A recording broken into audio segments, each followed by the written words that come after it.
Hey guys, quick announcement before we start here. I will be in Berlin at the Cognitive Computational Neuroscience Conference from September 12th through the 16th.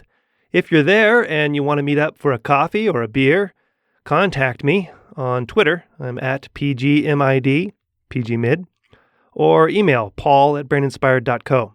I would love to meet you, hear your feedback or suggestions for the show, and otherwise just chat about all this stuff. Because that's always fun, with or without a microphone present. So I hope to connect with some of you. I'm really looking forward to the conference. Should be a fun time. Okay, on to the episode.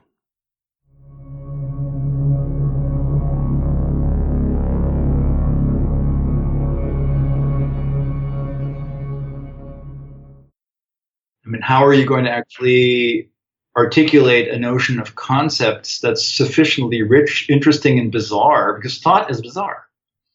And language is bizarre. The mind is a weird place and has very idiosyncratic properties. How do you get to that? Right? And so language is one of the best ways to get to it, and even that falls short.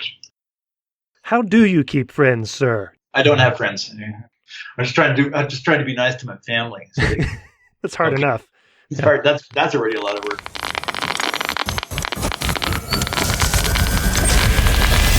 This is Brain Inspired.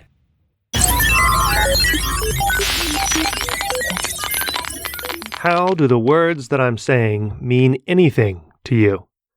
These words that are coming through your headphones, traveling through the air into your ear, vibrating your eardrum, and getting passed along to your cochlea. How do they get processed in your brain over the course of a few tens of milliseconds until they end up connecting with the language circuits of your brain and manifesting some meaning in your mind? Hopefully close to the meaning I intend when I speak them. David Poeppel is much closer than the rest of us to answering this question, though he may be loath to say so. Hello, expert speech processing systems. I'm Paul Middlebrooks. Welcome to the show. David runs his lab at NYU, where he studies what I just described, plus lots of other things related to speech and hearing, language and music, and he uses various tools that measure electromagnetic signatures of populations of neurons, things like EEG, MEG, electrocorticography, plus fMRI, basically anything that we can use to experiment with humans. You may remember episode 25 with John Krakauer, when John and I talked about the idea that carefully crafted behavioral experiments aren't as prevalent in neuroscience as they should be if we want confident answers to how brains are responsible for what we do. David was a co-author on that paper and thinks hard about what makes worthwhile science. When you read almost any of David's papers, you can't escape without understanding his philosophy and approach to science. And that comes out plenty during our discussion, which is peppered with philosophical and otherwise tangents. I have split the episodes into parts 1 and 2 because it was a long chat that covered lots of territory.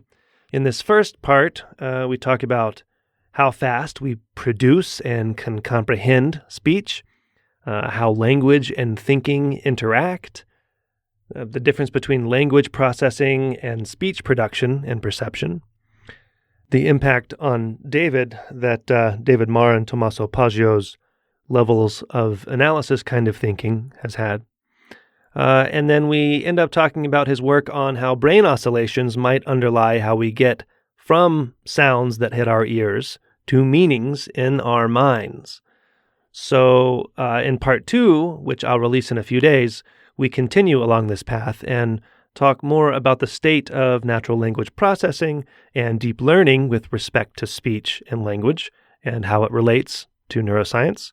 And we barely touch on one of his major contributions, which is the notion of a dual stream model of speech processing in our brains, in the cortex, that has become the standard model after it was mocked and ridiculed. And we go on to talk about a lot more, so check that out in a few days. It is the first time on the show that I've been told I was deeply wrong about something. And I consider that a great success, landmark achievement. To learn more about David and get links to what we talk about, go to braininspired.co/podcast/46. Okay, happy speech processing and lingual understanding during this episode. Welcome, David, to the show. I hope you don't mind if I speak this way during our conversation. I really want to break your 4 to 5 hertz syllable rule, but thank you for being on the show. Nice try, but you only got to 6 hertz. Damn it. Maybe I'd hate on a podcast to slow way down. So. That is, yeah. I mean, so if you go too slow, it's painful. If you go too fast, it's annoying. So we all have our individual wave vibe that we surf on, right? So. Yeah. Well, just before we even start here, so that rule is that all languages seem to follow this 4 to 5 hertz syllables frequency. Does that apply to the clicks languages, the African clicking languages? I can't remember the... Yeah, that's a good question. Absolutely. So so far there have been no exceptions to this. Wow. And it has to do with the physical structure of speech signals. So the way we're talking to each other, signals are going back and forth. These are waveforms of some kind of broad band. And if you look at the rate of the amplitude modulation of the speech waveform, right? So it's going up and down. That turns out to be between 4 and 5 hertz for any language. Yeah. That means roughly you open and close your mouth, or you increase and decrease the amplitude of your speech signal. And now, obviously, there's variability, and sometimes within a sentence or within a word, we speak more quickly and more slowly. But the range is remarkably restricted. It's between about 2 and 9 hertz. And if you go outside of that, it's no longer comprehensible. So there is really cross-linguistically a mean rate of speech, and that's, although one might not like it and not believe it, that's a fact you can take to the bank. That's, now our interpretation is, we are all entitled to our own interpretations, but not to our own facts. So we can then debate, what is the origin of this? Is this a property of, the biomechanics of articulators or cortical computation? But a fact of the matter is that speech across languages has a modulation rate of 4 to 5 hertz, which is cool. It is cool. It's there's maybe a limit on the speed at which you can listen to audiobooks and podcasts for that same reason, huh? That's exactly right, and there are a few exceptions. So one can train oneself. That's actually a topic under investigation. There's a few people. So some people in my lab and some people in a lab in Germany as well that are doing exactly these experiments. As there are purported to be listeners, particularly blind listeners, who can teach themselves, or who listen to the audio versions of things a factor of at least 4 more. And that's so at around, let's say, 20 hertz. And that's, for the typical listener, that's completely unintelligible, right? So you can't parse or segment the information stream anymore. So you don't know what kind of representation you're building perceptually. Right. But there are, apparently, it's trainable, which is kind of interesting. So you can train so all of us can do a factor of 2, right? So, for instance, I listened to one of your podcasts last night. I first listened at normal speed, and after a while I was like, look, I still have important Netflix to watch. I'm going to go factor 2 here. And our intelligibility doesn't suffer. We're fine. That's well documented. If you go to speed up by a factor of 3, your intelligibility sharply drops off. You're significantly worse. You're missing a lot. And by a factor of 4, you're screwed. So now it does seem to be trainable, and it raises an interesting question, which is if you are, if some kind of cortical mechanisms underlie comprehension, which seems pretty likely unless you're, a dualist, I guess, then how malleable are these systems, or are you in fact capitalizing on other systems? Are you kind of driving another regime of cells or something? That's not known yet, right? Yeah, I actually often, because I listen to podcasts and audiobooks as fast as I can to still retain it. And I wonder, given sometimes the technical depth that we talk about on the show, if that's still a viable way to do it for people. I'm wondering what speed people are listening to this show on. Well, I mean, look, so there's a difference too. So the question is, does this reflect the speed of speech or the speed of thought? Yeah, right. So these things are not unrelated, right? In the sense that, I mean, we can have a very quick conversation about highfalutin things, but it's not just about intelligible speech. That is, you can identify individual words, but it's actually getting your head around the topic itself. And so maybe the limiting factor isn't the speed of the sensory motor systems, the input and the output, but maybe it has to do with compressing things into mental representations that can actually be, recognized, concatenated with others, written down into memory. Is that the fast memory system, or is it statistical learning? There's all these. So suddenly you're connected to all these parts of neuroscience that are complicated, and we just don't know. This is a new area, and we just don't know enough about it. Okay, well, maybe I'll give you a little introduction. I have the apparently very naive David Poeppel on the show today. You study speech and language in your lab at NYU. And in your case, I'm stealing this directly from your website. You work on how we go from vibrations in the ear, which are sounds, to abstractions in the head, being words. Mm-hmm. So it's good to have you on finally. I actually I had your friend John Krakauer on many episodes ago now, and he and I were actually sitting in a bar outside of Santa Fe, New Mexico, and we talked. You and he co-authored this paper with other authors about needing to understand behavior better in neuroscience. And so we were talking about that, and he was telling me a little bit more about you, and I said, "Oh, good. I'm going to have I'll have David on the show hopefully." And I'm like 2 beers in. He's probably half a beer in because he, a little more moderate than me. He just grabs me right by the shirt, pulls me in. He says, "You listen here. David has no idea what he's talking about. You should never have him on your show." And I said, oh, okay. So I backed off. But anyway, I'm glad to have you on today. So tell John go screw up. So we worked together on so 5 of us actually worked together on this paper project where we're just reflecting on some of our frustrations of the direction neuroscience is taking. And so because we kind of see eye to eye on that. Mm-hmm. The paper itself had a kind of difficult birth, as you can imagine, because some of the recommendations or the kind of ruminations we have were not uniformly popular or well received. Yeah. Well, I've heard you discuss that maybe it's not the content, but the tone of the paper. And so, maybe we'll touch on some of those things and revisit them. Have you ever seen the movie Hoosiers? Is that the one with Rudy Rudiger? I don't know who that is. It has Gene Hackman as a basketball coach. Oh, no. I mean, Rudy Rudiger is the one about the Notre Dame football team. So it's different. Different. Yeah, slightly different. Slightly different game. No, I don't think I've seen Hoosiers. No. Okay. Anyway, in Hoosiers, it's this basketball team, and Gene Hackman is the coach, and they're in like the final game, and it's close. It's getting toward the end, and there's this classic scene where the coach gathers the team around, and the coach is the guy who makes the plays, Yeah. But he gathers the team around and he looks at everyone and he says, "What do you want to do?" And, he just takes their information. So I feel a little bit like Gene Hackman right now in this episode because there's so many things that we could talk about. We may spend as much or more time talking about just your approach to research as your actual research because I think that is so valuable. Mm-hmm. So here's my tentative plan. We'll start off with a sort of a big picture. And then we'll kind of focus in on some of your more particular research, past and present, and hopefully end up again at a big picture. Sounds good. Great. So to start off with, I want to discuss. I'll try not to speak like John. Like say, "You can't be serious. You didn't know anything at all." Oh yeah. Oh man, that's pretty good. You've spent some time together. We've had it pretty good.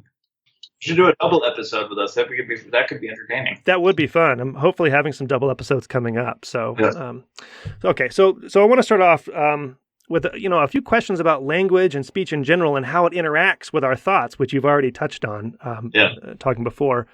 So, and I have a few quotes to frame this here. So we walk around all day with thoughts like coursing through our heads, and sometimes language is associated with those thoughts. Sometimes we think in language, sometimes not, and different people seem to think more or less in language than others. In fact, you've recently divided the world into people who sync up with other people's rhythms, in language, and maybe we can talk about that later. People who do and don't do that.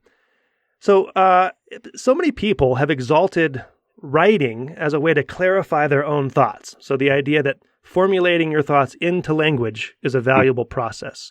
So there's the well-known quote, which apparently is actually a paraphrase from E.M. Forrester. "How do I know what I think until I see what I say?" But, it's tough to create anything, including language. So here's a second quote. As the poet Stanley Kunitz has put it, the poem in the head is always perfect. Resistance begins when you try to convert it into language. Mhm. Okay. But as we know, language is not a one-way street, and this is kind of what I want to ask you about here. So translating our thoughts into language actually seems to change our thoughts as well. And so here's a quote, a third quote, that is more closely related to my own frustrating experience. How curious that I'm unable to say who I am. The moment I try to speak, not only do I fail to express what I feel, but what I feel slowly transforms itself into what I am saying. Mhm. So that's from Clarice Lispector from a novel, Near to the Wild Heart. So it's this notion that we don't just use language to rather poorly express our thoughts, but that the act of expressing it in language, of observing our own expression in language, actually changes those thoughts. Mhm. I find, especially when I'm trying to describe what I do to someone that I meet in the wild, for instance, beyond the simplest notions, language quickly fails and falls way short for a way of communicating, what I'm actually intending to communicating. So, especially, it's never fun to talk about something like consciousness, for instance, right? Mhm. So I just kind of want to open it up to you and ask you what your thoughts are on language and how it interacts with Yeah. other types of thoughts. It's a good and extremely deep and complicated question. It's been, discussed for as long as we've thought about thought, Right. Say 3,000 years, is the relationship between thought and language. And I think and it's a complicated, subtle relationship. So I think one thing we're gonna, so I think that the poem you said very beautifully captures some of that, which is there's no one-to-one mapping of thought to language. As you try to put it down, the spoken words are writing it down and making explicit to yourself the thought, you suddenly realize that you're by compressing it into the code of, let's say, the words you have, the vocabulary you have to make it available, parts of the conceptual stuff that's in your head remains ineffable. There's part of conceptual experience which is just not mappable to the vocabulary you have, and possibly to any vocabulary. Vocabulary has a certain format. We don't know what it is. Microsoft Brain, I don't care what it is, right? So we don't know yet. That's a very complicated question. And we have reason to believe that the conceptual information that you carry around with you is not that easily map-onable to a list of, lexical items like that. So there must be something about the conceptual world which comprises you that is ineffable. And so something about concepts is compressible into the format that lends itself to becoming a word, but not everything. And as as the poem beautifully captures, once you do that, once you take that particular concept and you articulate it as a linguistic item, as a lexeme, as a word, and you speak it or you write it down, it may have actually only captured a fraction of what it was that was in your head that you really felt you wanted to express. And that's, I think, deeply interesting and fascinating. It highlights very well how tenuous the relationship is between language and thought. And of course, then, that cycle goes around. Suddenly you realize this is the word I use, but it doesn't really, remotely capture what I had in my mind, but there's no other way to do it. So it's sort of a filter, right? It's a filter function of concepts. And it may be dramatically, for all I know, underestimate the richness of thought. And there's lots of things we can't talk about. But I'm sort of attached to the idea that part of conceptual structure and conceptual information is simply ineffable. That is, it can't be translated into the format of representation that we use for storage as words and then able to be articulated or heard, right? So part of the sensory motor interfaces. Yeah. And that's kind of a bummer because we don't know. How do you then get to thought at all? Language is a great problem. It's a wonderful thing to work on, and it's kind of mystifyingly difficult. But thought is even better. So how do you get this? How do you get into your head? It's something that's very difficult to study. Let's say with an animal prep. How are you going to actually articulate a notion of concepts that's sufficiently rich, interesting, and bizarre, because thought is bizarre. And language is, the mind is a weird place and has very idiosyncratic properties. How do you get to that, right? And so language is one of the best ways to get to it, and even that falls short. Well, so that's what I was going to ask is, so we think of ourselves as at the tip of evolution's arrow, right? And we have language, and that's what separates us from the rest of the animal kingdom and stuff. But then another way to approach it is, well, we just barely have the cognitive capacity to communicate with each other using language, let's say, which we see as a brilliant, beautiful way to communicate, but really it could just be a very impoverished and poor way to convey our thoughts. It's one of the ways we have available, and it turns out to be pretty efficient, but there's no reason. So I think it's important to keep in mind that it's true that we use language for communication. We use many other things for communication too. Right. And just because we use, so this gets into, sort of subtleties of evolutionary argumentation, and people feel very strongly about this, but I'm not sort of, I don't enjoy these arguments a lot. So the fact that we use a system like this for communication doesn't license the conclusion that it was designed for communication. Yeah. That's just a different kind of conclusion that may or may not be true, and it's sort of an obvious conjecture.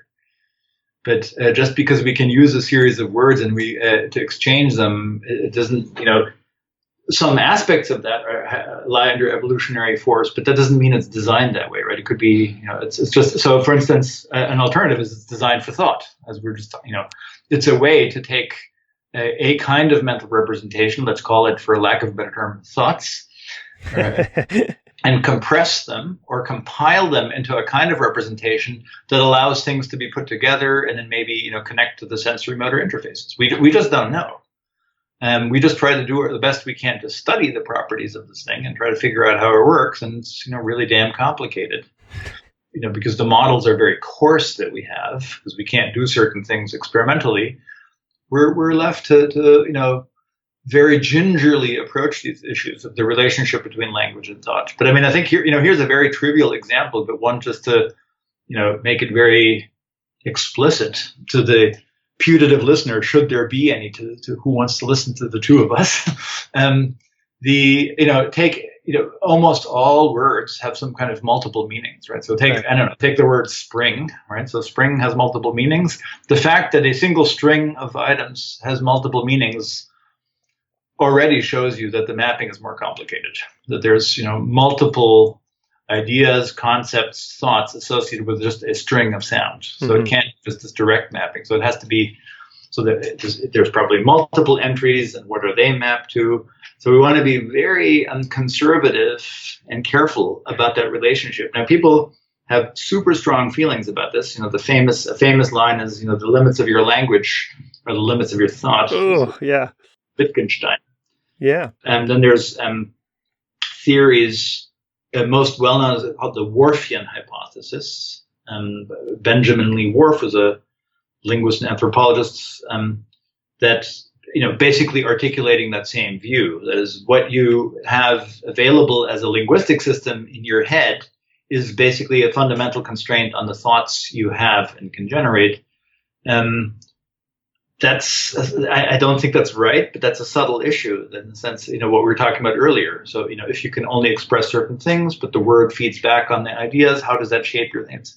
I think it's complicated, but I think in its coarse form, clearly wrong. Would you say that to an aphasic patient who has tremendous problems generating anything, but can still solve all kinds of reasoning tasks, navigation tasks, you name it? They're not thoughtless because they don't have speech and language. So just this reminds me of something I really want to get off my chest. Oh, go for it. It's a big picture thing, and I think it's really important. And I think it's a trivial point, but I guess maybe trivial points are the ones that get forgotten too often. And that is, we want to be really pedantic about speaking separately about speech perception and production and language. Sure. Yep. I already conflated the two, essentially. So that's a very important distinction in the sense that, the language system in your head can be accessed by sound in the modal case, right? So you say stuff and you hear stuff, but of course it can be accessed by vision, for instance, sign language, or reading, and it can be accessed by touch, so braille. So that means that the central system, has a kind of the way it's representations and computations are organized or its data structures is that they have access to different modalities seamlessly. Yeah. So speech perception is just one of the subroutines. So speech perception is taking an acoustic input and transforming it into the kind of representation that makes contact with the linguistic system. So speech perception is, a little bit like, is more akin to reading or seeing sign. That when we study language comprehension, we want to be very careful to talk about which contribution is from the auditory part and which contribution is from the, let's call it, for lack of a better term, the central part, right? So the computational system that doesn't particularly care about the interfaces. And I guess, you've kind of studied both of those processes, but I suppose mostly you've gone down the speech processing, recognition, and perception. Yeah, they're very hard. I think they're hard to separate. It's just, I think it's important. We often, the reason this can become a problem in not just sort of terminological confusion, but the confusion can lead to weird research programs or conclusions. So let's say you find out something extremely useful about the speech production system. Mm-hmm. Right? That's a conclusion about the speech production system, and it's not yet a conclusion about how language is organized. Right.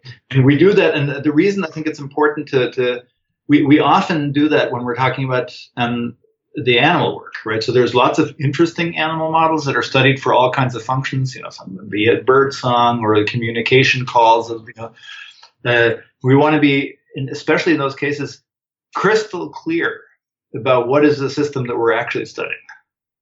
So are we studying something about the sensory or motor interfaces that generate the kind of intermediate representations? Or are we saying something about, the ability, like the atoms of language, or, the Lego blocks that comprise words or something like that? And I think that has led to some confusion that's unnecessary. I see. Because there's really clearly, these are different kinds of questions. Well, I know. It's just one of the things that annoys me. So I had to get it off my chest because it's my pet peeve and it bums me out. It's been since my dissertation. I keep writing the same stupid, boring paper, but it's nobody doesn't listen to me. Right? I know. Yeah, that's your only pet peeve. I'm sure. Right? There's a couple more. Yeah. So when I was studying, when I got into neuroscience, trying to kind of figure out what I wanted to study, there were two things that really frightened me, let's say, or repelled me in a way. And one was language, and not so much speech, because I wasn't thinking in those terms, but sort of the study of the neuroscience of language. And the other was development, because they just seemed untenable to me. And so one also because development is everywhere, but speech and language. And you just made this distinction because you can study some things in dolphins, but you can't study the other thing in dolphins, for instance. And I'm wondering if that experimentally is frustrating to you, that you're sort of restricted with your animal model to humans in many ways. Or is that in some sense liberating, because then you can go more theory, approach it from a theory perspective? Well, it's a hard look. The answer is yes. Yeah. Inclusive. So on the one hand, obviously, as experimentalists, for us, it's immensely frustrating, because there's the stuff we would love to be able to do. Who wouldn't want to do? Just to be politically incorrect, but or more. I don't know. I want to do a little bit of CRISPR and optogenetics on a newborn. Yeah. Language. Sure. So we obviously have frustration because we can't do what, say, you can do in the visual system, right? So the reason, macaque neurophysiology has been immensely influential, partly because it's a quite elegant model for human vision. For the speech case, and certainly for the language case, I would say the other way around. If anything, human language is a great model to study birdsong. Interesting. You think of it the other way around. So we have severe limitations technically, but that's just a fact of the matter, and you live with it. And so it also has some kind of liberating features. And then what can we do? Well, we can do a lot more pretty well motivated and subtle behavioral experimentation. Right? So there's tons of theories coming from psychology, from linguistics, from computer science, that allow us to formulate pretty well and well developed hypotheses. We can develop alternatives, and we have to put it bluntly, a shit ton of experiments we can do, that are careful psychophysicals or behavioral characterizations of the system. So the phenotype can be really well characterized, which is much easier than for the animal prep, right? Right. So we don't have to train a monkey for 6 months to make a saccade to the right. When Screw you. Yeah, go human research. Yeah. So that's a big advantage, right? So we can develop an experiment, very quickly test it on so-called normals, right, undergraduates. Yeah. But then the limitations arise, right? So we have to actualize the experiments we can do very delicately to the methods that are available. And as you know, the methods we have available for human neuroscience are coarse, to say the least, right? So there's no neurodust for us. And the question is, how do we deal with that frustration? Can we ultimately, that's sort of a big picture question for the next 20 years or 50 years. So can we arrive at the kind of model, circuit, mechanistic account of attributes of language processing in light of the fact that we can't do the work that way? And so it has to be guided by theory, by engineering, by very clever psychophysical experiments that, let's say, characterize the inputs and outputs of the system. But what you're used to doing, let's say you want to study some circuit that is part of decision-making perception or something like, it's just, that's a non-starter. I mean, we do, in the last couple of years, ECOG is all the rage, right? So everyone and their brother wants to do ECOG. In my lab too, it's all ECOG all the time. But look, that too is extremely limited. You have a grid here, or you have, now the big thing is, I have 1,000 electrodes. I'm like, yeah, that's nice. Yeah. Good for you. So yes, we're making exciting progress by using these new technologies because there's cool analytic approaches and you get a little closer to the signal. It's just a little closer, let's face it. There's still some fundamental hurdles to overcome. Some serious hurdles. And so, we have to live with that somehow and say, if we're committed to trying to understand the system, we simply have to make do with the toolboxes we have and use and take advantage of other things. We have to think in terms of like a forward model. Like, if it were like this, what would be the predictions at this distal case that we can measure? You have to have a robust sense of humor to enter this line of research. I think you have to have a robust sense of humor to be an experimental. To be an experimentalist, you have to be a little nutty anyway. Yeah. That's a euphemism, nutty. Yeah. Madina, Shraddha, Jim, Hannah, you guys are the best. I'm working on making some videos for a little online course about the intersection of neuroscience and AI, and I will be sending them your way and to the rest of my Patreon supporters to get your feedback and as a way to say thank you. To support the show for next to nothing and join me in this effort, go to braininspired.co and click the red Patreon button. Thanks.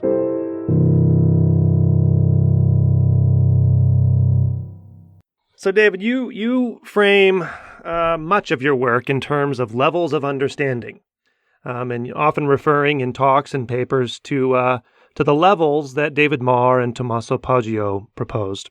Yes. Yeah. And the importance of proposing linking hypotheses that can tie these levels together, that tie together what we understand at the different levels. And you guys touched on this with your paper with John Krakauer and others, and lots of other of your papers, basically lamenting that neuroscience doesn't focus enough on full understanding. So it seems like language sort of naturally leads one to think in terms of different levels, just like what we were just talking about. You have to approach it from sort of a different perspective. Understanding, different computations that are necessary for syllables and words and sentences and different algorithms required, for different representational elements and so on. So, so I want to talk about this. But did your research on speech and language early on lead you to thinking about levels of understanding, or did levels of understanding come first and always inform your research? How did you get on this? Yeah, it's probably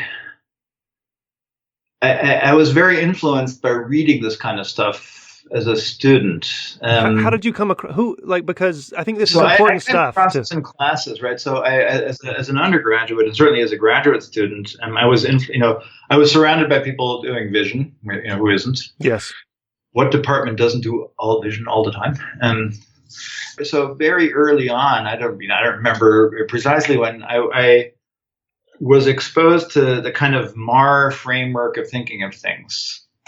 And since I'm sort of, slightly philosophically inclined, it spoke to me a lot because at least here was someone trying to make explicit the nature of the problem.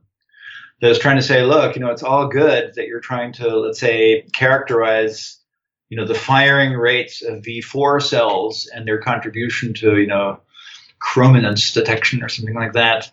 But I was moved by the distinction that if you study that and you have a very, a beautiful description of that level of analysis, it doesn't follow that you have any good understanding of how color vision works. Right. And so so color vision turns out to be one of the few cases where you do have good linking hypotheses, actually.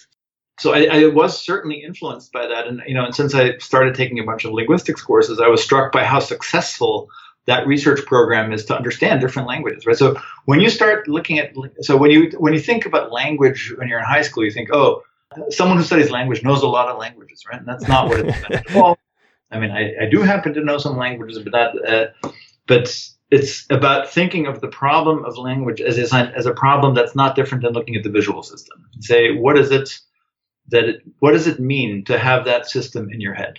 Right? So, and what would a natural science approach to this mean? So you want to know what actually is the knowledge of having knowledge of language. So if you're a speaker of English or, Hausa or, Worldbury, what does it mean as a speaker and listener of that language to have that knowledge in your head? That means you have to have a theory of the vocabulary. What is it that you know? What are the primitive elements or the atoms, basically? Mm-hmm. And then how do these things interact to generate sentences, discourse? And so how do you acquire that information? How is it processed online and how is it implemented in the brain? So very quickly it became obvious that in the language case, these different levels, they sort of graft themselves onto the sort of Marr level of distinctions. That's to say, what linguistics proper gives you is sort of a characterization of the computational system a la Marr, right? So what is this stuff for? What is the nature of the knowledge that you have? And what psycholinguistics or computational linguistics give you is sort of the algorithmic level of analysis. So sort of what are the representations and computations that underlie the set of phenomena. And then obviously neurobiology or cognitive neuroscience gives you the implementational level. Mm-hmm. So it was from the get-go clear that if you're going to go down this path of research, at least for me, you have to take this on board. Because you have to make clear to yourself, in this particular project or question, what am I actually studying here? Am I studying how this is acquired or how this is broken? Or what is the likely computation allowing me this sub-process or which brain region? And so you have to be a pedant. You have to be a conceptual pedant. Otherwise, you get some serious trouble in a hurry. And the thing that is, let's say what's my biggest turnoff? I'd say is correlation. Oh. So if everything just becomes correlational, it's just like, yeah, that's great. But I mean, then I'd rather do something else. If you run an explanatory account, I have my yearning, or I think our yearning as a field should be higher. It shouldn't just be like, yeah, I correlated 4 things. Yeah, good for you. I mean, I think we want to know more than, yeah, some brain region did this and then some other thing happened over here. Yeah, that's good. It's a start. That's not to denigrate the wonderful correlations that we all report in our papers all the time. All the time. Yeah. But is that our yearning? Is that to me, that just should be the beginning of the research project. But it takes years, man, years. It takes years and years and years and years. And but it is, that should. I take that for granted that you start that way and say, okay, so now we know that there's something. Let's peel this onion now. Let's figure out what this is really about. And that's just that. And you're quite right. That does take years because sometimes we don't know how to ask the question. Yeah. Because we're lame, because people are dumb. We are. We're so dumb. Forgive the question. Speaking of dumb questions. I mean, you just mentioned that we want something higher. We want something more out of it. Why is it important to understand something or to be able to explain it? Mm-hmm. I think it's an intrinsic.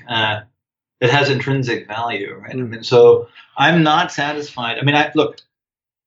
Take all the AI stuff we're all sort of seduced by right now. So my feeling about that is, I'm optimistic about that, as everyone is, although it has clear limitations. But looking at a slight from the outside, does it mean that we've replaced science that has been practiced with regression? Is regression the new science? Or have scientists been supplanted by engineers?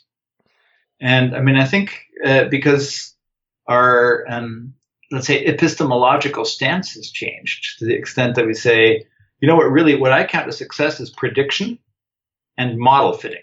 Right. And that I think is extremely interesting. Well, that's an engineering sort of metric of success, I suppose. It's a clear engineering metric of success, and it's doing great. Right. Can't be denied. Right. Stuff is amazing. That being said, is that the notion of understanding that we seek in the sciences? And I think if you look at the history of science, I think it's not. And so the question is, are we going down this interesting different path? Without a value judgment, I don't know. I'm not. I'm neither a philosopher nor a historian of science. But as an observer and practitioner, I do notice that we're going down a different direction. What our metrics of success are. Are we going down an engineering arm? That's fine because, the proof is in the pudding and there are a lot of successes.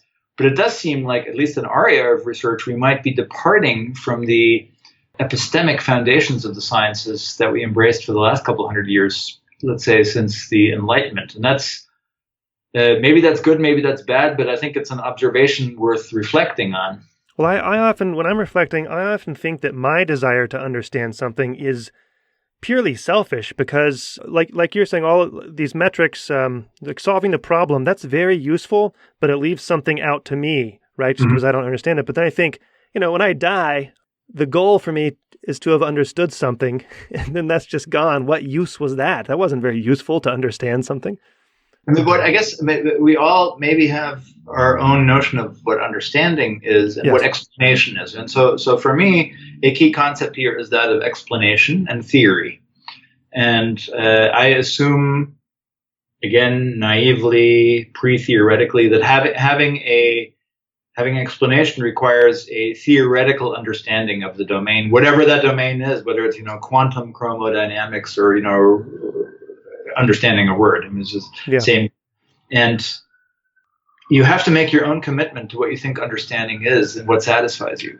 And look, I have friends, colleagues who say, I'm absolutely satisfied by model fitting. That's the work I want to be in. And others that say, look, that's not even wrong. Right? In the famous words of Poeppel. I mean, that's just totally unsatisfactory. And why aren't you thinking about the notion of explanation or mechanism or account in the way, for instance, so I'm, in addition to Marr, I have to say I'm quite taken by the ethologist work of the 1950s and 60s, like Tinbergen and Lawrence, who, they had none of the tools we have now. But what they did have is, they had their thinking cap on, and they were very, very careful observationalists and theoreticians, that they proposed hypothetical mechanisms for things. But things that were ecologically well motivated, right? So they weren't making up some weird ass task, saying, well, what does this creature do in its naturalistic context? Let me be super, super careful about trying to figure it out, looking at all its parts and variables, and then try to understand or posit, in a theory driven way, what could be a mechanism. Right. Right, and they came up with all kinds of stuff that's, some of it is super weird, but it's cool, and it's an attempt at an account, right? And what the account means for them, and what I would consider a cool explanation, is it posits a parts list.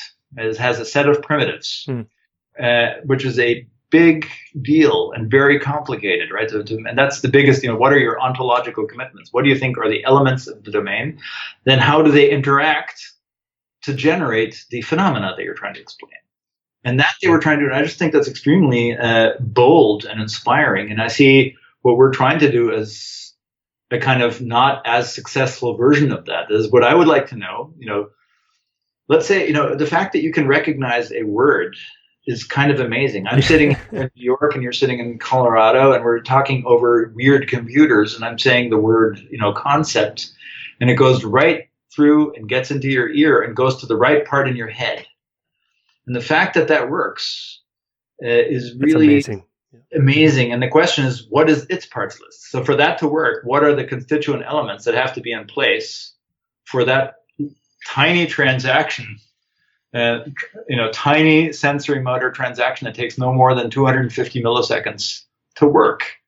So there's a lot of little parts in that, and we don't. And what are those, and how do they interact? And that would, for me, be a successful account. And the question is, do we have it for any domain of cognition or experience? And I think, as I've written about a lot, there's very, very few that I find convincing. Yeah, very few. Well, so that brings up just a ton of things here. Just going back to the notion of understanding briefly. So the satisfaction that one feels at their whatever they. So the word understanding, right, that you use, and it goes through the computer and into my ears, and it lands in a particular part of my brain, but it means something different for me than it means to you, even though we can talk about it. And the target, even individually, the target of understanding changes as we learn. Right.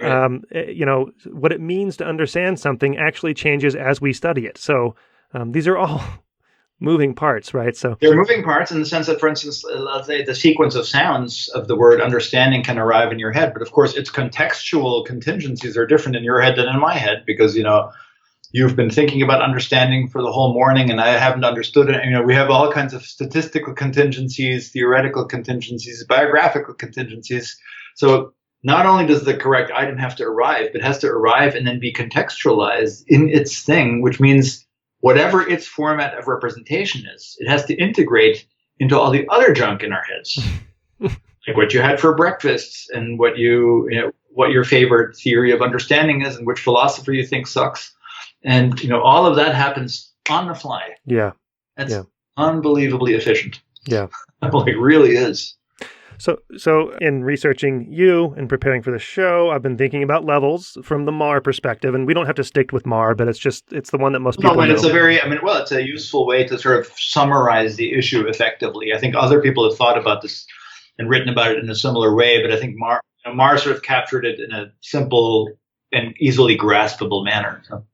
Yeah. So, the major thing that was contributed is that the computational level, right? And you were talking about Tim Bergen and these behavioral studies where you come at it from a theoretical perspective. What is the behavior for? And then that's how you go about figuring out the parts list, right? Yeah. And so it seems to me that our confidence in our own correctness should decrease as we go up the levels, right? So we should feel... Why is that?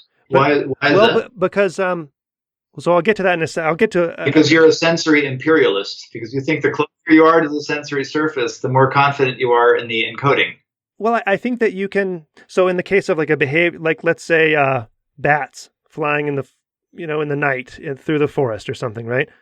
When you start to ask the why question, why do they do that? Oh, they do that in order to find the mosquito or whatever. Well, why? So that they can fill themselves and then be more likely to mate. Why? And you can keep asking why, right? But then I think the more you ask why, the more they become just so stories that we're really conjecturing. Whereas at the implementation level, we can actually measure, did the spike happen? For instance, and I'm not saying that makes implementation level better. I'm just saying that I think that the level of care, I'm asking if you think that the level of care needed to approach these things needs to increase, and our confidence needs to be a little lower in our stories and what we tell ourselves why these behaviors happen and what we're actually studying, what the parts I think you're deeply wrong there. Good. I think all right. In the sense that there's a presupposition that there's a different amount of care, or that the standards of evidence are different in terms of higher level versus putatively lower level things. Mm-hmm. So. And that's a kind of it's almost a dirty word in my world, but it's a kind of reductionist thinking. We can't. So of course it's true that directly measurable things like spikes give you some confidence that a measurement was made. But how is that actually better or deeper or more convincing evidence than an observation of some other form? So my point is this. I see. Evidence is just evidence in support of some position, and and for some kinds of approaches you need spike-based evidence, and for others you need observational or whatever it may be for the behavior. And there is no hierarchy of evidence. There's no sense in one kind of evidence is better. I mean, it is or it is not consistent with or points to something.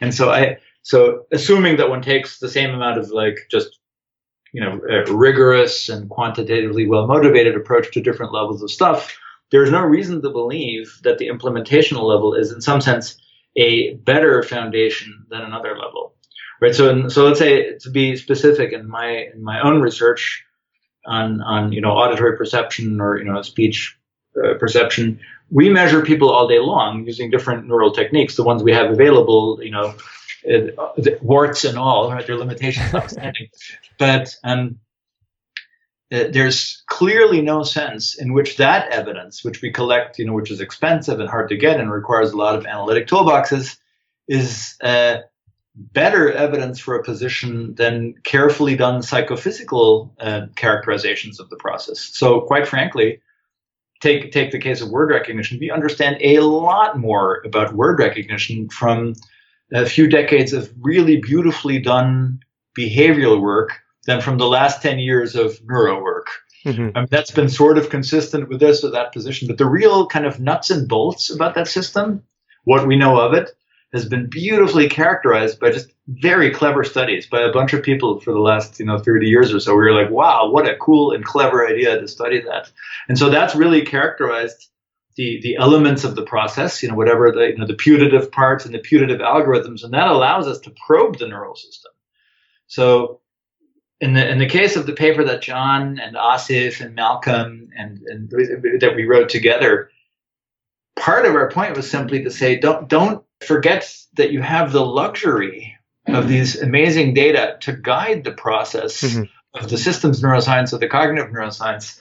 You have it as data that are as valuable. And if you have a really beautiful and, let's say, quantitatively well characterized description of some process, why not capitalize on it as you're designing your single unit study, your ECOG study, or God knows what? It would be, you're missing out by thinking about it the other way around. Let me assume that the process reduces to my neuro measurements. Who's to say? Who's to say, by the way, that the single neuron is the arbiter of all things, or the spine, or whatever have you? Maybe it'll turn out in 50 years that it's some weird, a sevensome of cells, right? So people have talked about, canonical cortical microcircuits or motifs. Those are interesting ideas, but we just don't know. It could turn out to be some other thing we simply haven't thought of. It might be, this agglomerate, these 5 spines plus those 4 cells in this particular arrangement are the elemental units. Right. Who's to say? I'm surprisingly happy to be deeply wrong. I think we're actually talking about different things, because when for instance, if I study the synaptic mechanisms, right, like a presynaptic mechanism, for its own sake, not in terms of how it contributes to bat behavior. Okay. Then I feel highly confident that what I'm measuring is an accurate reflection, if I do it 12 times and take the average of the voltage across the membrane and how the vesicles. So for a pure characterization of a particular, let's say, implementational mechanism, like synaptic mechanism, yes. Yeah, but then if I go up it's harder to think, and I think this is why you're talking about these amazing, careful studies. It's harder to think about the ethological validity and needs and what things are for, right? The teleological almost approach. And that's, in my head, that's why I think, oh gosh, I'm more likely to be wrong when I try to conjure reasons for things happening, reasons for the behavior at that level. But I think I understand. You're right. But maybe I think it's because we're talking about the question from the perspective of why. Yeah, right. And I don't ask that question that way. Yeah, because that teleological position gets you into trouble in a hurry. And so we can speculate on why, but we're trying to figure out just how does it work, right? How is the right question? Yeah. So for instance, in terms of, let's say, let's stick with a simple example of spoken word recognition, because it's it's easy to get your head around what you're trying to do. I assume there are good reasons why you want to recognize words, but we don't even have to ask the question, with that sort of teleological tinge. We can simply say, look, you have to do this set of transformations. It comes in one data format. A bunch of stuff happens in the brain. It gets translated into some data format that actually has the following consequences. Namely, it can be written into memory. It can connect with other representations. It can enter a sentence and God knows what. So you're accountable to those operations. Those are the things you have to figure out. And so it's hard enough to figure out how even parts of that might work that we can punt on the why question. Yeah. I'll leave that for my colleagues in evolutionary psychology or evolutionary speculation. Oh man, you're conjuring up some Terence Deacon here. I can feel. I remember. I distinctly remember learning the word teleology from my father. And since I think we were talking about eyelashes or something, and he said, "What are they for?" or something, and I said, "Oh, they keep the rain out of your eyes." I was young, and he's like, "Son, that's a teleological statement." And then he taught me what teleology was, and since then it's been a really dirty word in my mind. It's filthy. Well, but I said Terence Deacon because he uses he uses the concept of teleology, and other people have too, and sort of have tried to taken the sharp edges off of it and equated it more with function rather than the why. And there's this kind of soft core teleology, which is let's say topless teleology or something like that.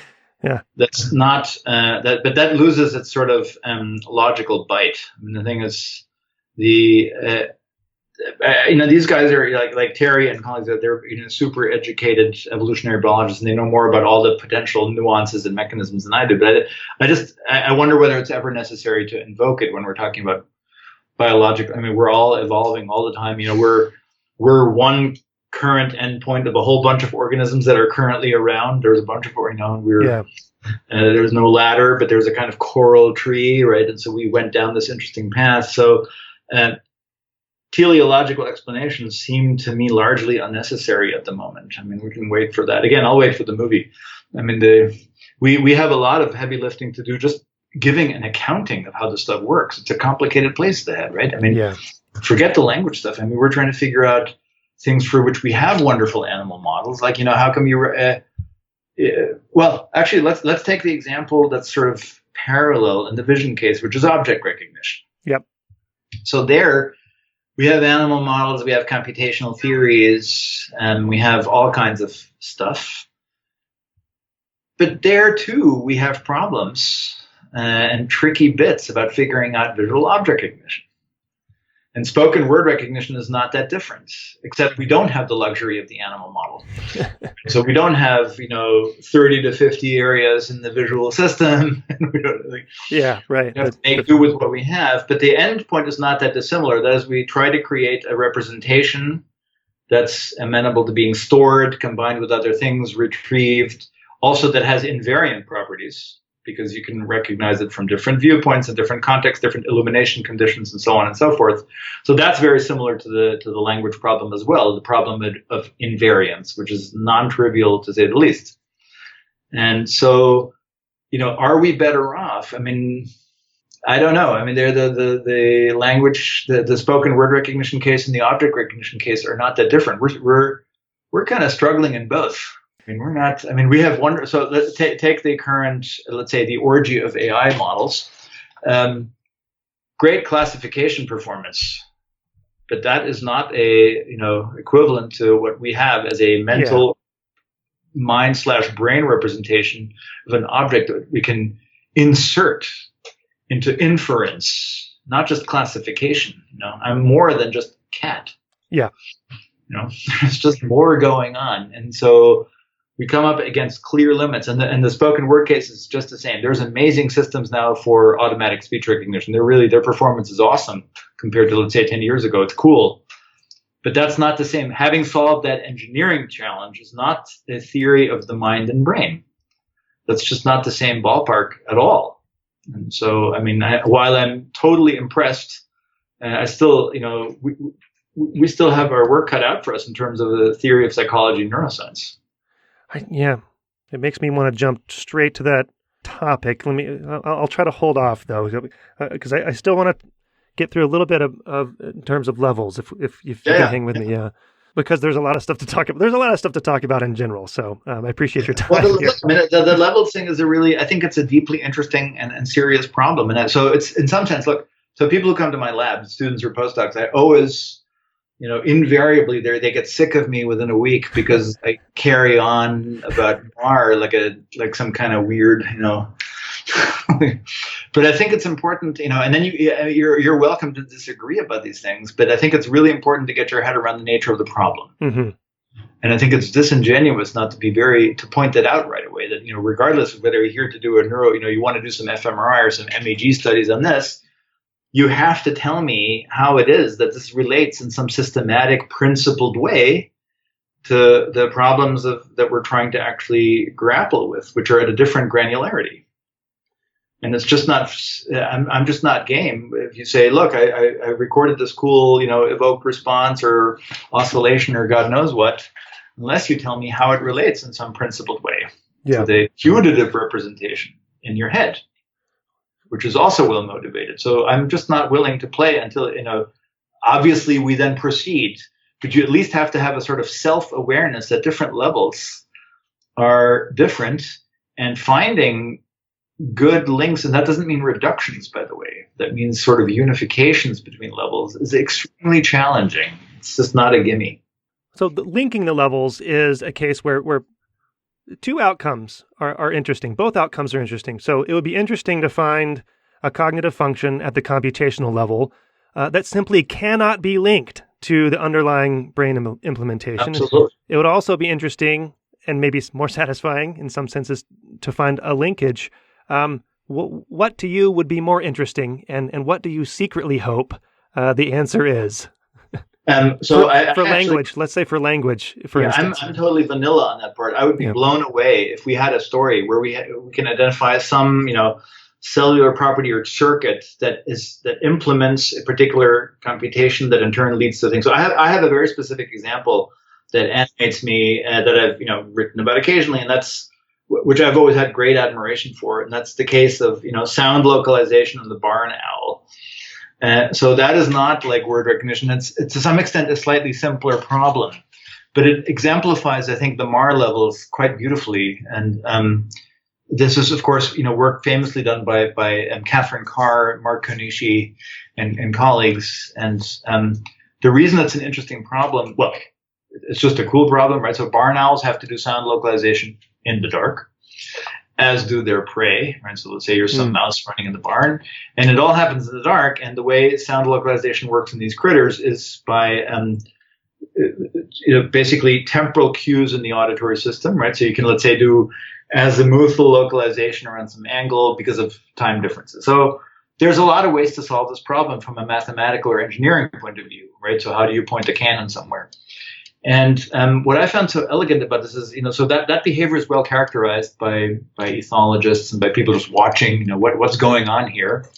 And then there was a very particular algorithm advanced a long time ago to solve this problem, which is a so-called Jeffress algorithm by somebody named Jeffress in the 50s and 60s, who said, look, there's a very clear circuit that does this for you in a straightforward way, which takes delay lines from the two ears. There's a set of delay lines, and they converge on a set of coincidence detectors. And that's all it takes. If you have two delay lines set up and they converge, then, depending on which coincidence detector cell fires, you've now translated interoral time differences into a spatial code. And when that cell fires, it tells you, go 3 degrees to the left or right. So it's super simple. I mean, the math is simple. The wiring diagram is simple. But why is this such? So that's kind of the computational level of analysis. So your goal is point yourself to, whatever, lunch. Point yourself to lunch or dinner, or is it breakfast? I'm not. Whatever your meal is a barn owl. Oh yeah, midnight meal. Point yourself. So the problem is very well defined, and it's computationally well defined. And there's, of course, other algorithms to do this, but that was one. And the beautiful work that was then done by Carr and Konishi over many years is they said, okay, so if this is true, I should be able to find a circuit in the barn owl auditory system that reflects exactly that. And after years of extremely clever biology and physiology, they identified precisely that circuit. So they found in the avian brain the set of delay lines and coincidence detectors that are wired up exactly to give you that. This is the calyx of Held, right? Maybe the coolest name of any brain structure. Actually, the superior olive. Superior olive, not nearly as cool. Best brain structure is the superior olive, obviously. Yeah. But then what's nice is that particular circuit is, in some sense, a direct reflection of that thing. So now you have an accounting at the computational level of the behavior. A particular algorithm was suggested, and that algorithm is actually implemented in the specific circuitry that's observed. Yeah. So that's a really beautiful account. And then you can spritz the stuff on the thing, and you can manipulate it backwards and forwards. That's real understanding in a sort of mechanistic sense. Now here comes the thing that is really the pièce de résistance of this research, right? So in a very beautiful review by Benedict Grote on sound localization, he then summarizes this literature and raises the other point, makes the story even more beautiful, and gives you the sort of par excellence thing. Now compare the circuitry of the mammalian brain that solves the same problem. They're also from the praise ear view, right? So so you're trying to not get eaten. Yeah. You have to sound localize the barn owl. Solves the same problem, right? So sound localization, let's reduce it just to the azimuthal plane for now. Gets the temporal information into ears. What's the circuit there? It's a different one because it uses a different algorithm. And they've, of course, been able to trace all that. So now so why is this so cool? You have at the computational level of analysis of these two creatures, the same problem, right? So they have to do sound localization with the same kind of cue on the same time scale, same ethological context. There's different ways to do this problem from an engineering or math point of view. And you go in and you do the implementation and you find precisely different circuits implementing. Yeah. So you have a particular a particular arrangement of anatomy and physiology that is a direct implementation of an algorithm, which itself forms the basis for the behavior. I mean, that's about as good as you're going to get. Yeah. Yeah. And so what would really work for me is if I could find some example of that in the speech or language case. Go literally from soup to nuts, from the signal to the intermediate representation to the algorithm that generates the right representation at the output. That would be golden, right? I mean, that'd be cool. But I won't hold my breath. But I'm optimistic. I'm crazy enough to think it can be done.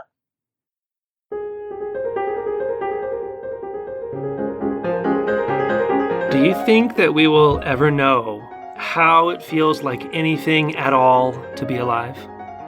I have a solution about that. You do? What is it? Your brain is like thinking about stuff, and then there's like a zap, like your body moves, and then there's like a zap of light, a zap of something. What do you think? So you've written a lot about how like the different levels could relate and interact and inform each other. And I you've written about multiple ways of doing this, but one of the ideas is that the implementation level almost serves as just a constraint for the computational and representational level. Yeah. I kind of want to see what you think about that idea, or just wax poetic about the idea so the computational level of being eaten or eating something, right? And then we have the neural architecture and the structures and the neurons, and that is just sort of a constraint on the way the computations can occur. Does that resonate? I think that's right. The extent that you have the neural infrastructure you have. You have so the hardware for now, yeah. For now, yeah. I'm augmenting daily. So there you go. A new chip is. Well, let me discuss that from a slightly different angle, sure. Which is because this is a little bit more of a current issue, but it's in the same flavor of sort of linking across levels of analysis, and that's the issue of oscillations, and oscillations, which is a kind of topic that simultaneously sort of elicits excitement and disgust, and it depends on who you're talking.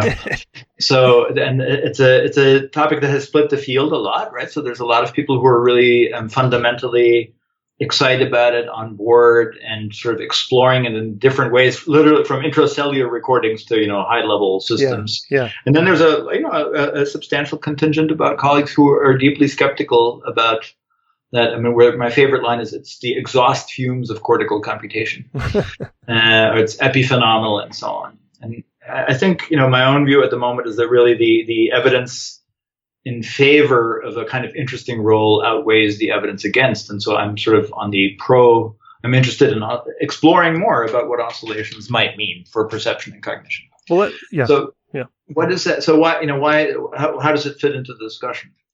Well, in a sense, so I assume that, where does this stuff come from, right? So the stuff is really old from an evolutionary or phylogenetic perspective. It's not like we invented, excitability cycles in physiology. That's something that's something that comes from biophysics, right? So there's, there you can, I don't know, people like Nancy Coppell, who does, mathematical modeling of these things, has extremely elegant treatment of these things. Or, I don't know, my colleague Yuri Bujaki has worked on this at every possible level. So, and these are old physiological observations. And so there's just something so the question is there something to account for, or is it just some kind of weird measurement? And, does it matter whether you're intracellular or whether you're an LFP or an EEG recording? I've got no. Right. So in your case, MEG, right? In our case, it's primarily, so when we do this kind of work, we're really focusing on MEG or EEG or sometimes ECOG, because those are the tools we have available for us in the human case. And so, so my assumption about this is that nothing is invented here for the case of speech perception or cognition. These are just physiological properties that are there as a property of the biophysics. And so those are kind of off-the-shelf mechanisms that are physiological excitability cycles that are, and they're really, I just, borrow from someone like Nancy Coppell about what are the biophysical principles of this. It gets pretty hairy in terms of, what exactly is going on. Yeah. Now, suppose it's there.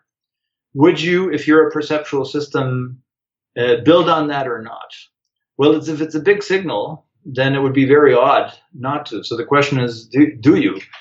If you do, then what could it provide? What at the very most, what it could provide is some kind of, let's say, for instance, in this case, a temporal constraint. It could say, look, if I have excitability cycles of a certain mean frequency, whatever, let's say 5 hertz or something like that, then it's interesting, that would mean that you have some kind of set of processes that you want to basically be done then.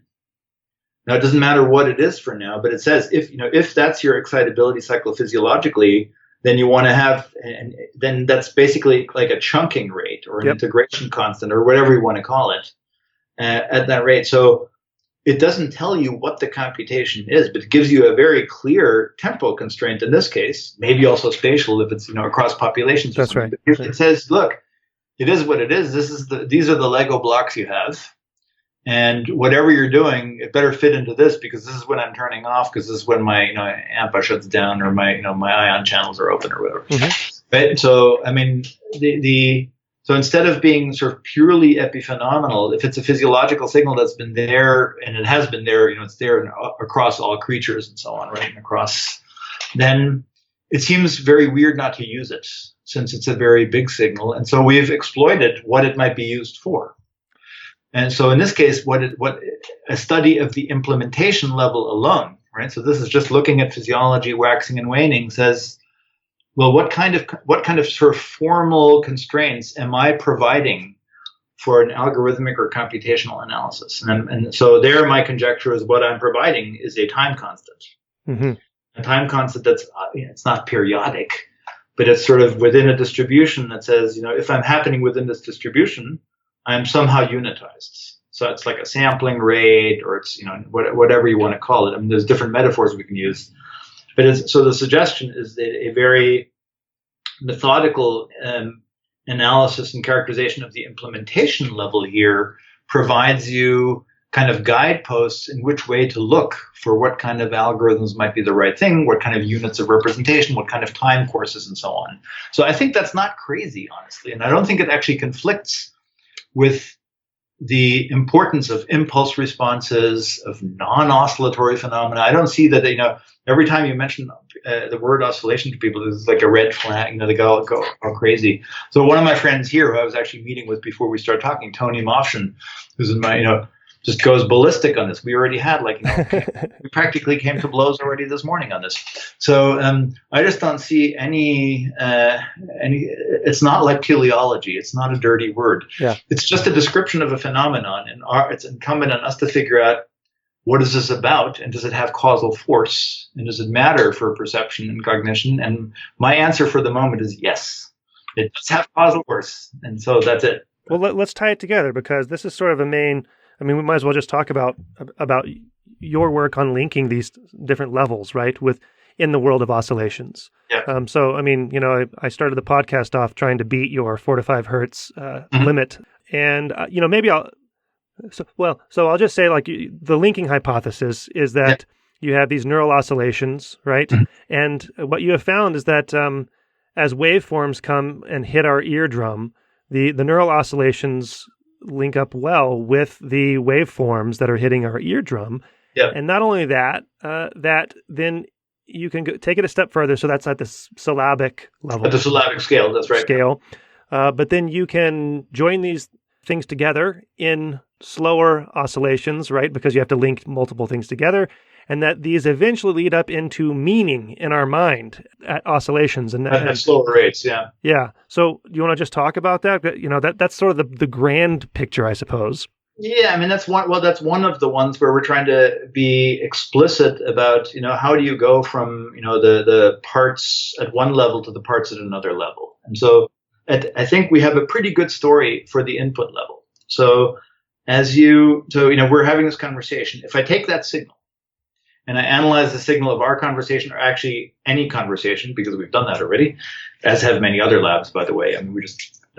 This is a well-known observation. The modulation of speech the physics of the speech signal is remarkably regular.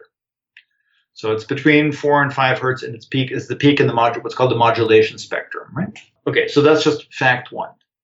Now, suppose I take a signal like that and I squish it into the brain, which is what we're doing right now, and then I record your brain activity. As it turns out, in experiments that have been going on for about the last, by now actually a dozen years, across a large number of labs, it's now been quite well established that cortical activity actually entrains to that signal. That is, the underlying activity very faithfully tracks the up and down or the modulation of the signal. So now first, you want to be a little bit Catholic here. It doesn't, Catholic cross. Sure. It doesn't follow from that. So if you track a signal, it doesn't follow from that it's either an oscillation or an evoked response. There's many different mechanisms to track a signal, and so that doesn't follow. So that's its own research program. So one research program, which people in my lab here have been working on too, is this kind of tracking mechanism, and that's, by the way, ubiquitous. We've done it with ECOG, EEG, MEG, you name it. And you're doing it with music. Easy with music, and you can see it in single trials. So this is not nothing particularly fancy. And then, so the question is really, what's a good account of it, physiologically? And they were open, and in fact, we've had big debates in my own lab about this. I have some postdocs who are strong evoked is everything people, and postdocs who are strong oscillations people. So we have a muscular lab meetings, and which is good fun. That's good. At the moment, the data suggest actually that a pure evoked model alone is insufficient, and so you must have at least a rich component of oscillation. So that's one line of research. Now, suppose we have a regular signal, and turns out you have oscillatory activity of the same rate, which turns out to be what we call the theta band conventionally in physiology, right? That's interesting. So now you have a brain signal that's at that rate, a speech signal at that rate, but who gives a shit? Does anyone care? Well, it turns out, and this is why I want you to care, that is the mean duration of syllables across all languages. So that the plot thickens and gets kind of cooler. What does it now mean? Well, what does entrainment do for you? Entrainment basically is a chunking.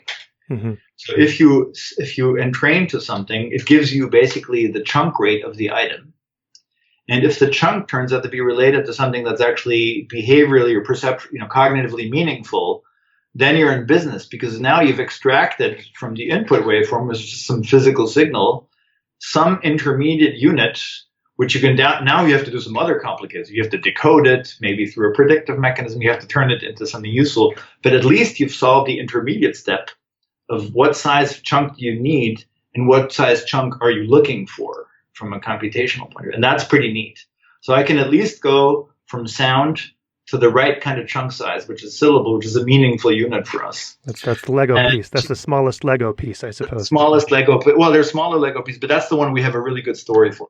Now it turns out, of course, we're not interested in understanding syllables. We don't go ba, ba, ba, but we put these together to create words. So now we have, of course, a whole way of thinking about, well, what about if we put these things together? So are there now intrinsic rates of brain activity that sort of allow you to glue stuff together and tend to glue stuff together at higher orders? And those are more, slightly more finicky experiments, but they suggest for the moment that the same kind of activity you can use to sort of create longer units to bind things together. Now, that's pretty hand-wavy, because you need a lot of intermediate steps, because to put words together, you need to find the word. You need to find, can you connect it to some other word? Bind it, yeah. Then you need to connect them. Then you got to figure out what's the higher order thing. Can I connect it to something else? I mean, when you try to actually write down for yourself step by step what's going on, it's kind of there's a lot more. But it's not different from vision. You have to do a lot of stuff. It's daunting, yeah. It's just a ton of intermediate steps before you get to the end game. And it's just lame not to be considerate of those, to be like, yeah, and then you recognize this thing. I'm like, then you recognize it. That's like 20 steps away, man. You just recognize the thing. So people are pretty cavalier about this, right? When you're like, actually, not so easy to do. Like my favorite now is, well, it's just predicted. Yeah, well, I tend to, yeah. I mean, that's an attractive. It's an attractive cop-out. I know. I use it too. Cop-out. There you go. That's the phrase. Predictive coding is like, it's like everyone's answer to everything. What everyone is interested in prediction, of course, because it's a very interesting thing. But come on, it can't be the answer for everything. I mean, I'm over prediction. I'm now into post-diction. Oh, is that right? What? Yeah. I don't know. I mean, I think the predictive coding stuff is just, of course there's anticipation, prediction, expectation. I mean, that's sort of trivially true, but you then have to fill it with kind of representational meat. I mean, what the expectation gives you is some kind of forwards predicted scaffolding. Mm-hmm.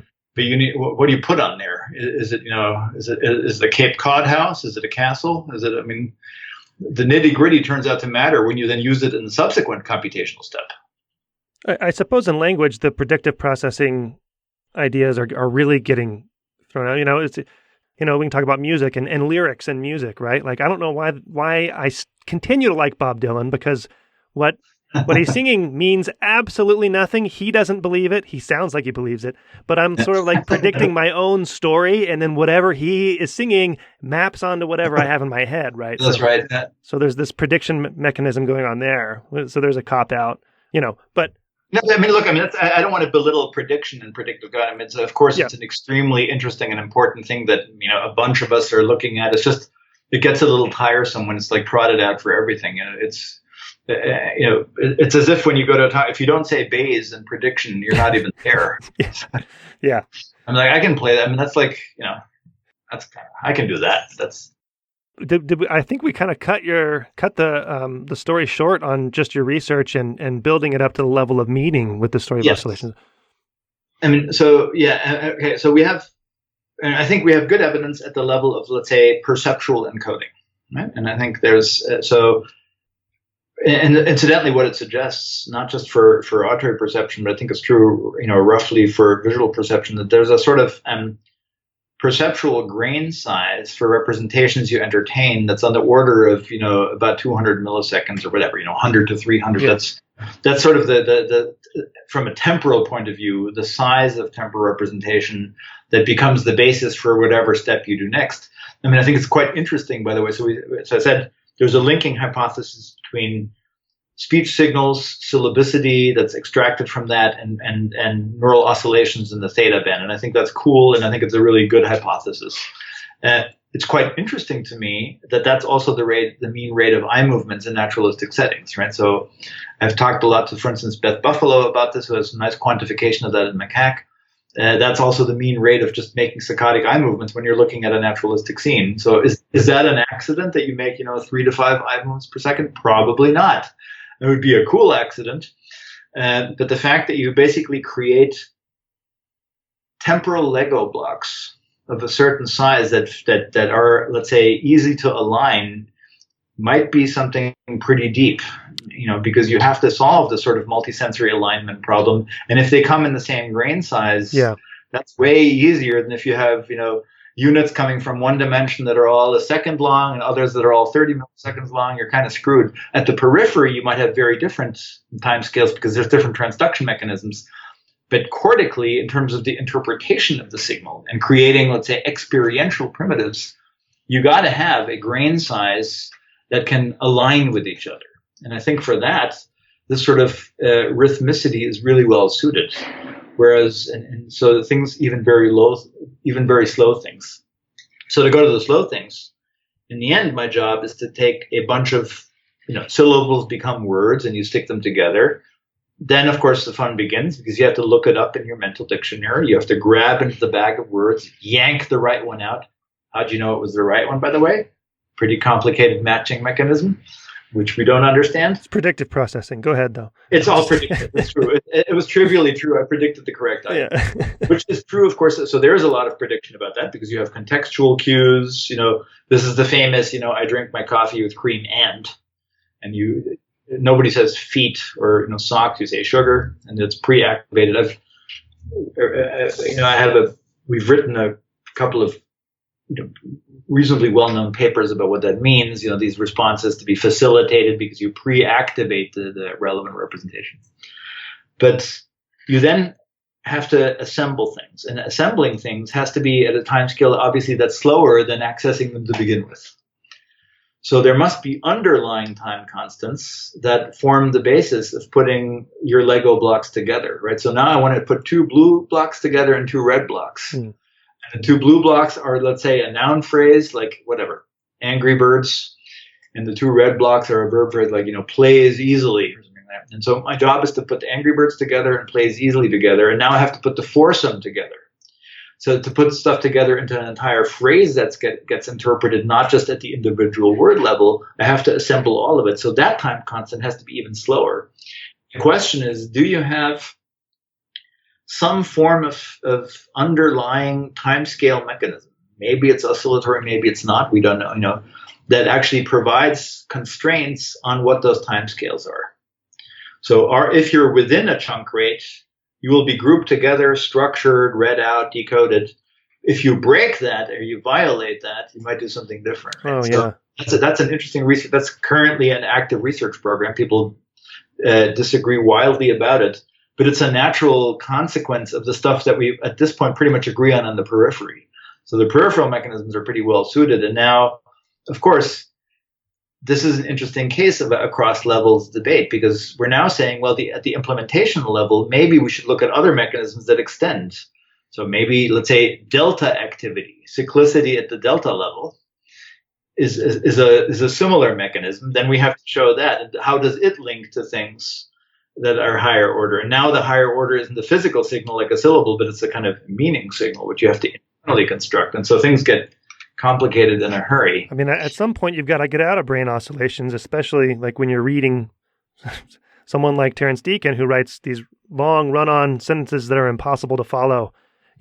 So what is the unit that you can? So the unit is the one you make of it, right? So the interesting thing about unitization, just like in vision, is, you superimpose it based on your perceptual apparatus, right? So the stuff comes at you, and you say, look, you naturally draw boundaries. In some sense, so take the case of, in speaking, one natural class of boundary is the breathing rate. It's, by the way, an interesting and open question to what extent it correlates well with sort of mental units. Yeah. Because sometimes you're in your middle of your run-on sentence, you go, and then you breathe in and you say the next thing. It's not obvious that you do it. I mean, you do it at some kind of phrase boundary, but it's not obvious actually. So you take a breath and then a bunch of stuff comes out. And when you're done, and you have to, so that is a break. But is that break actually congruent with the break of your mental unit and of the listener's mental unit? That's a simple, low-hanging fruit study to do. I'm just too bored to do it. Yeah, sure, bored.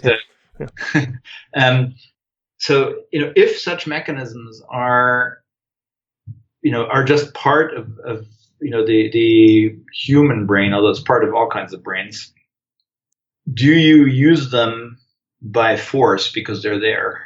So are they unavoidable, in other words? So again, do they have causal force? I mean, if they're there, I mean, there's a legitimate argument to be made that these are just epiphenomenal or exhaust fumes. But I think and that's again the same is true for higher order things.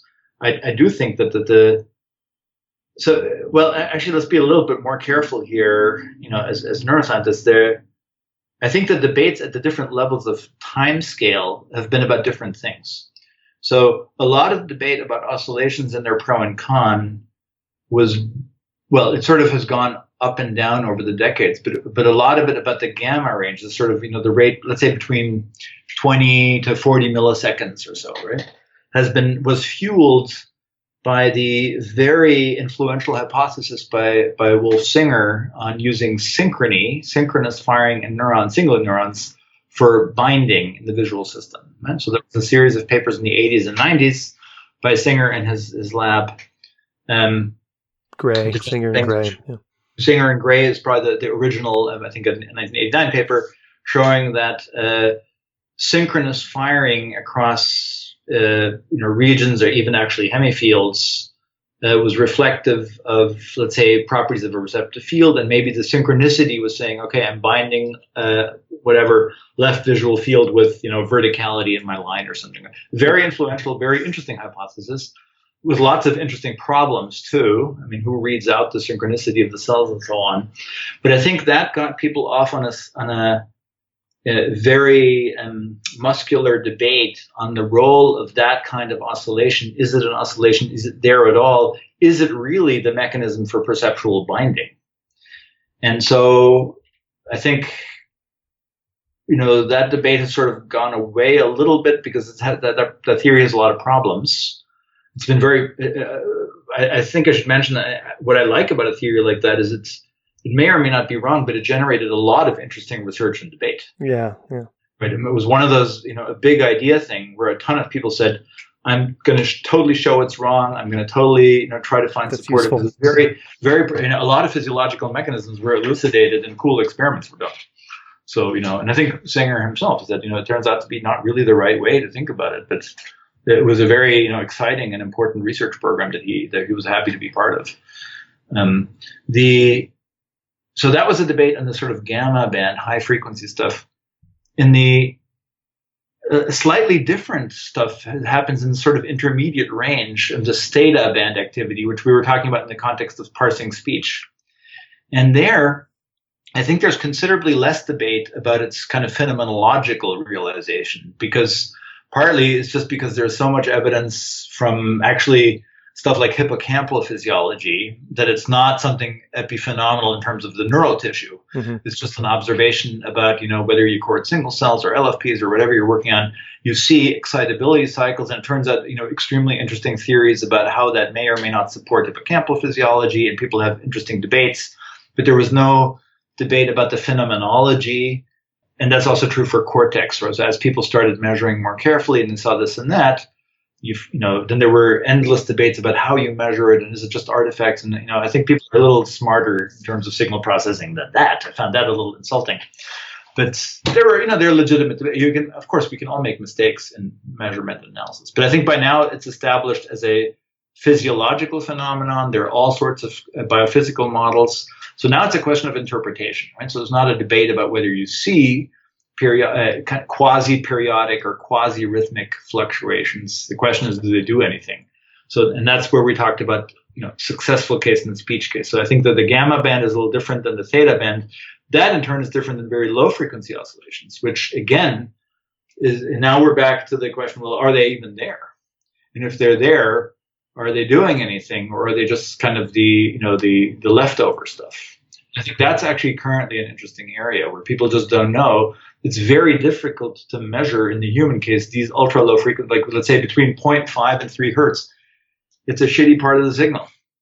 There's a lot of power there. It's noisy as all hell. The effect, you predict a small effect size to begin with. You're not predicting some enormous thing. You're predicting fractional effect sizes in the case where the noise is huge. So I'm like, you have to really be a clever experimentalist and an awesome signal processor. So, might as well be measuring fMRI at that point. Yeah, that's ugly but true. Yeah. Nasty but true. You might as well go. I mean, I think I'm sort of attached. I think I like electrophysiology because I like to think in terms of kind of the dynamics of stuff in time. Excites me the most. But it's. There turn out to be real measurement problems there for the human case. Yeah. That's a frustration too, because I think there are very clearly worked out hypotheses, models, theories, what have you.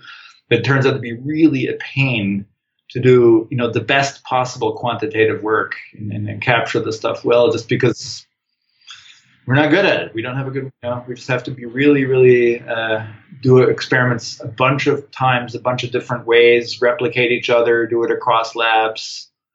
And my hunch is, maybe another 5 or 10 years we'll have a better, maybe it's just that's a non-thing. It's possible. Or we find some really compelling effects. I mean, I have one paper now coming out that I think is a pretty strong argument in favor. But, I'll wait till it gets rejected and I'll let you know. Okay, good.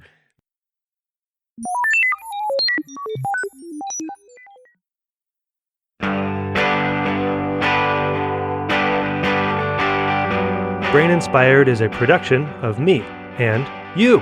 You can support the show through Patreon for a microscopic $2 or $4 per month. Go to braininspired.co and find the red Patreon button there. Your contribution will help sustain and improve the show and prohibit any annoying advertisements like you hear on other shows. To get in touch with me, email paul@braininspired.co.